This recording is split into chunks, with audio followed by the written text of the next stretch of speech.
Hey guys, dumbbell stack number 8. So, what this one will comprise of is the dumbbell deadlift, or some people call it a dumbbell squat deadlift, and then we'll do the single dumbbell swing, and then after that we'll do a jump press or power press. So the dumbbell deadlift, they call it a deadlift because you are having to move a weight that's dead. It's at a dead stop. The dumbbells are on the ground. So it's a dead weight that you're having to lift. Okay, it looks, people say that's a squat. It looks like a squatting motion, but it's really a deadlift because you're using the back to pull and using the legs as well to push. And then you're in the standing position. So we want, we're flexing at the hips, the back, and then we're full hip extension, hip flexion, hip extension. So you will probably find that your hip is slightly higher than your knee. Now, what you don't want competition between the legs and the arms. You see this a lot in gyms today. People doing this kind of a thing. This is creating a moment arm. When it's hanging straight, once again, when the joints are stacked, this is, even if it's a heavy weight, it still feels somewhat manageable. Okay, if I give you a weight and you hold it out here, that creates tension. Now that might work with 2.5 pound weights, but that's not going to work if you're holding 20s or 30s. Okay, it's going to pull you straight.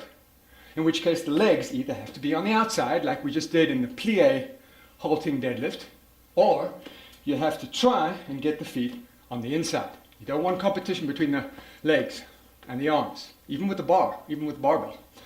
So, once again, we don't want to be too rounded. You want a straight back. You can bend over and straighten out, but you don't want to round. You want a slight arch. You want that back straight. You want those erector spinae muscles to be engaged. Okay? And you want to look, the spine and the neck should be in line. You want to look where you're going. So if you're here, okay, you're looking down, and then you're looking up, and then you're looking down, and then you're looking up. Okay? You also want to make sure that that knee and that foot are in alignment, like as if your legs and your knees are on railway tracks. So these knees and these feet are in line. Okay, so I would go about hip width. Okay, and then you're holding, or the weights will be on the ground. Start from the bottom, not from the top. So you take it like this. Okay, keep that back slightly arched.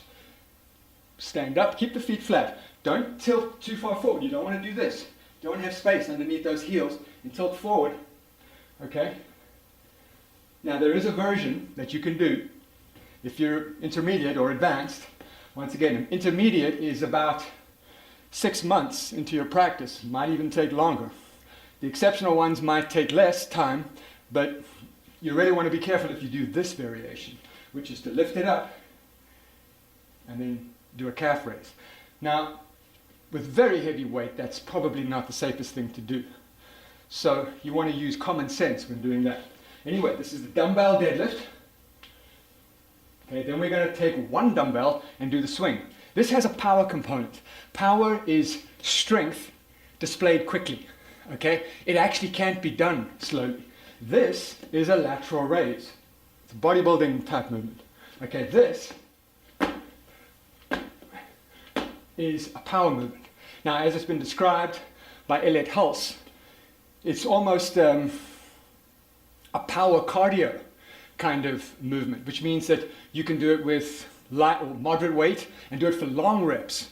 You can do it for 50 reps, or you can do it for 25 reps, take a short rest for maybe 10-15 seconds, and then another 15 reps, and you can keep doing a bunch of sets, and it's actually like cardio and works the whole body. You can also use fairly heavy weights to work a little bit of strength. This is one that I would be careful for those that are more mature and for those that have injuries.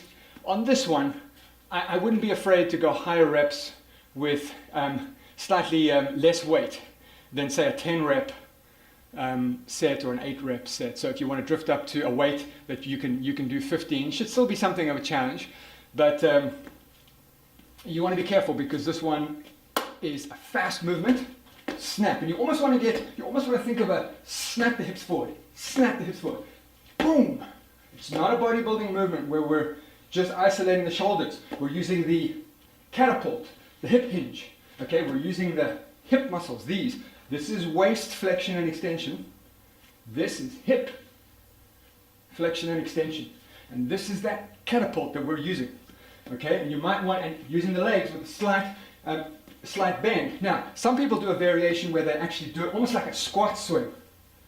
That's still a good movement. You're using a lot of back, shoulders, and legs.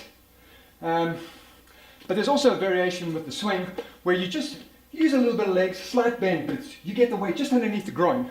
So it's more of a hip action with some legs. Now, you might still want to, some people do it with a jump to get a vigorous action. Boom! And don't resist it on the way down. Let's swing under. Boom! Boom! Boom! Okay? Another great whole body exercise. And then for a press, we're going to be doing the power, what I like to call the power push or the jump press. Okay? So, you have a bit of a choice here. Okay, let's say for the overhead press, you use 20 pounds. You can go up slightly to 22.5 or even 25 pounds, and then you use a little bit of legs. Okay? So you just use the legs to push. Okay, that's often termed a push press. So where you do that, and that's a variation of this third movement. You can do a push press. So you just use, it's a weight that's too heavy, but you use the legs to help you. Okay, I wouldn't hold it up there. I would basically just use the legs, get it up, bring it down to the rack. Once again, this joint and this joint, it should be a vertical line. If you're holding the weights out here, which you see in gyms, that's causing a lot of tension. Okay, so you want to actually use this and you want to push it up. Now, what I was talking about before, the jump press or the power press, looks like this. You're working on speed. It's a power movement. Power is strength displayed quickly. Okay, so, and this is much more of an advanced move. Anytime things speed up, it's like driving your car. When you're going faster, things happen a lot quicker. So you better be a good driver. So, with this, you're going to move it fast, and you can use the legs, and there might be a little bit of a hop. Okay, so you're going boom, and get it back down to the rack. High chest, okay, high chest, okay, get it close. Vertical line, okay. Don't do it out here. This places a lot of pressure on the shoulders. Okay, right here. And jump. Boom, pop it up there. Boom. Now, what you can also do is use your regular weight. Let's say you do 20 pounds for 8 reps. You can actually use the same weight, just move it faster with a little bit of a hop. Same thing. Boom, move it fast. Now, be careful. When you extend up, when you extend, don't go too hard on that extension. Okay, because if you extend too much, too hard, you can actually damage that elbow because it can be quite painful to hyperextend. So once again, this is an advanced move. You want to get that thing overhead. Remember, over here causes tension on the shoulder. Okay? Now, some people with injuries won't be able to extend up here, which means you won't be able to hold it out too far. But in an ideal world, you'll get it directly overhead. So what you're going to have, this joint, and this joint balanced overhead. All right, guys, let's take a look at it.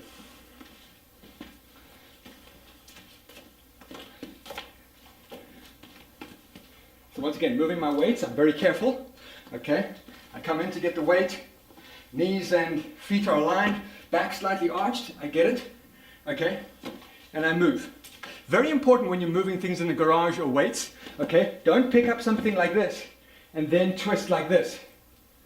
Okay, there's a great video by Mark Rippeteau who demonstrates this very well at the Starting Strength site on YouTube. You want to lift it up and then turn to move where you need to go, right? That's the safe way to do it.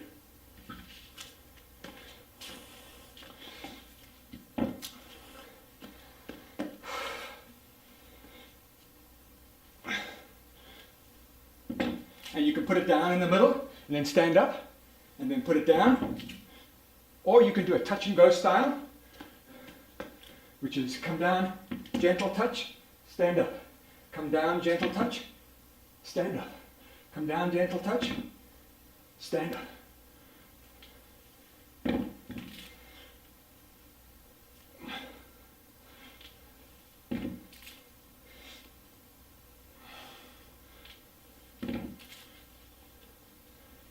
Good.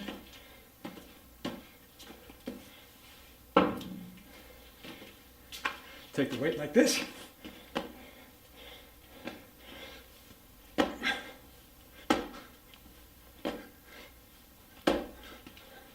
Now I'll show you from the side.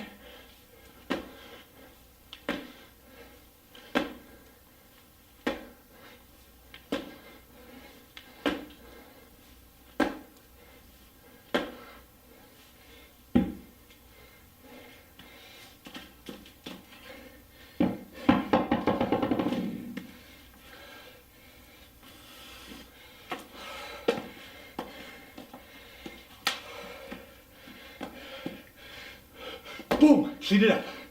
And you go. Stop.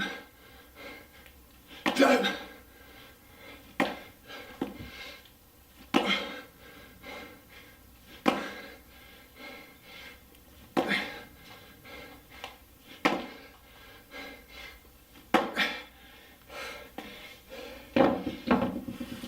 You see there I cleaned the weight, which means I use that catapult. Okay, lean forward, boom, I got it up, ready for the press. So, it's not a forearm curl, it's not slow. Hold the weight, use the legs, the lower back, boom, I got it up, that's a clean. Okay, from here, I did the press. Try to get a hard 8 or a hard 10. The swing, you want to compromise a little bit on that because there's some pressure on the lower back. You might want to go to 12s or 15s with a lighter weight, but see how you go. All right, happy training.